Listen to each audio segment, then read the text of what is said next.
Assalomu alaykum ijtimoiy tarmoq kuzatuvchilari. Mana bugun 13-yanvar 2026-yil. Ohangaron viloyatida lalmi yerlarga yerga ishlov bermasdan to'g'ri ish texnologiyasini qo'llagan holda shu yerga mana bug'doy ekilyapti.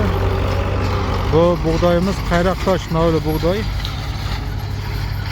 Bu yerda mana bir vaqtda o'zida mana ikkita selkamiz ishlayapti. Mana bitta selkamiz, mana ikkita selkamiz. Urug' sarfi 130 kilodan 140 kilogacha. Buni chuqurligi 4-5 santimetrga ekilyapti. Mana ekilish jarayoni.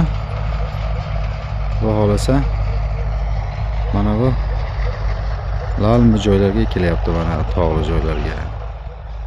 E'tiborlar uchun rahmat.